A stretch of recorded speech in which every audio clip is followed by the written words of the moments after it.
Now, we're all probably familiar with daydreaming, when the mind wanders for a few minutes before being jolted back into reality. But what if that daydreaming becomes so excessive that it takes up hours of your day? Well, it's called maladaptive daydreaming when it's excessive, a psychological concept which refers to people who have elaborate fantasies in their mind, often creating their own characters, settings and plots.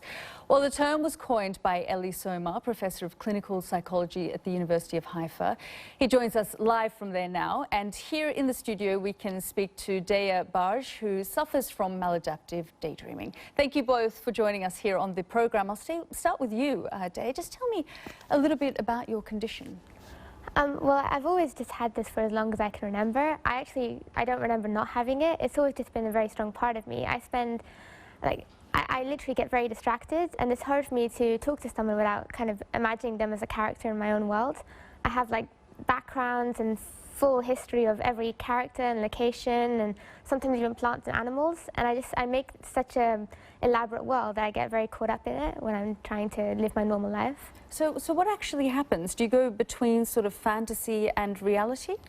Yeah, I basically have to start getting up and walking around or doing some kind of repetitive motion, and then I start acting out scenes from the world that I'm creating. So it's almost like one very long film, and I'm just acting out all the different scenes that make it up. Ellie, I'll bring you into this because you actually coined this term. How did you come up with it? Well, about 17 years ago, I noticed that 6 patients treated in my trauma clinic were reporting an unusual mental activity. They described exactly what your guest in the studio had just described, daydreaming that appeared to have evolved beyond the occasional mind wandering into a very powerful habit that often consumed hours a day. So I described it in a clinical paper at the time, and since then it had caught the attention of countless of individuals around the world who have adopted this term. But it's not part of the DSM, or the Diagnostic and Statistical Manual of Mental Disorders, is it? Well, of course not. It's too early. The first paper that I just told you about was published only 15 years ago, with most of the maladaptive daydreaming research published during the past decade. So what we are actually talking about is a newly discovered condition. Nevertheless, the accumulated published literature is quite good, and it suggests that this is a valid and a stable clinical phenomenon that is not better explained by any other known mental or physical disorder. So I'm therefore confident that maladaptive daydreaming will eventually be recognized by mainstream psychiatry. Could it just be another form of mental health or depression, and you've just given it another name? Well, we have looked into this issue, and indeed people with maladaptive daydreaming have been diagnosed and unsuccessfully treated for schizophrenia, for obsessive compulsive disorder, for attention deficit disorder, and also for depression and post-traumatic stress disorder.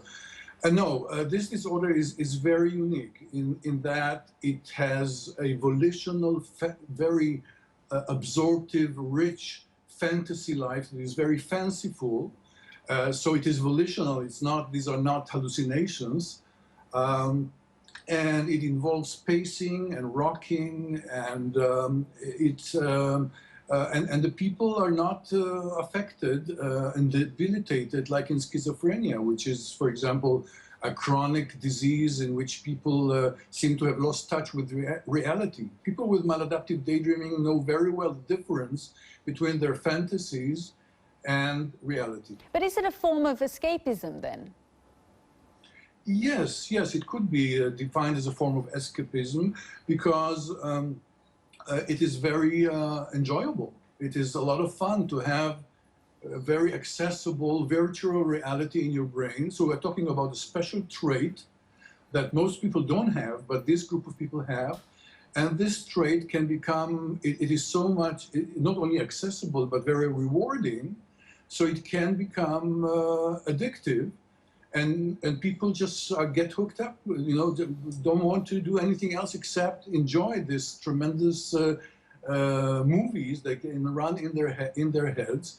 And on top of this, people who are suffering from pain, from traumatic memories or social anxiety, of course, can have a compensatory experience in their mind. Let's just bring Daya into this because, you know, Ellie's described it as something that's enjoyable. I mean, is this something that you enjoy, being in this fantasy world? Yeah, it's very enjoyable. It's very much like, I see it like an outlet, and it's there that I go in and work out all my problems and issues and any kind of unfulfillment I'm getting in my day-to-day life. I get it in this fantasy world that I have. So it's something that I have a strong urge to do all the time, and it's easy to just completely cut off from everyone else because of it. So you're escaping in this world? Yes, definitely. But how does that sort of how do you deal then with reality? Because you must have then issues when you come back into reality. Yeah, it's almost disappointing because in your head you have all these, you make like a mother, father, all these friends and all the people around you, and you make them exactly how you want them to be. So they act almost the perfect version. So when you see people in reality, you know that they can't actually compete with the ones in your head. So you almost don't want to make the effort to continue being with everyone else and actually living in the real world. You're a creative writer as well. Is it helping you? I think it's very much made me a much more descriptive writer because I actually feel like I'm in the story that I'm writing, and it's a really good pool to go to for any little short stories or poems that I want to make. And how do the people around you, your family and friends, react to it? I mean, do they think there's something wrong with you? They didn't know for a long time because it's something that I've always seen as very personal, so I kept it private. But when I did tell them, they support me, but I don't think a lot of people believe me, and it's because it's not that well known. Have you been diagnosed, or I mean, have doctors attempted to diagnose you with bipolar, for example, or schizophrenia?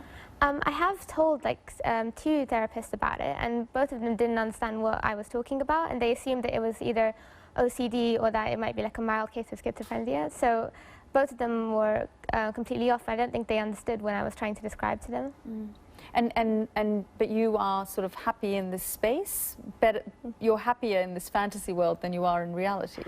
So before I really was, because I used to get bullied, so I really saw this as my escape, and this was everything to me. But nowadays I've really learned to control it more, so I can focus in the real world. And so I don't want it to stop because I think it's really great to help me with writing and just dealing with my problems in general. But I know now how to make it less distracting in my life. Daya, it was fascinating hearing your story, and Dr. Ellie Soma, thank you so much for joining us here on the program.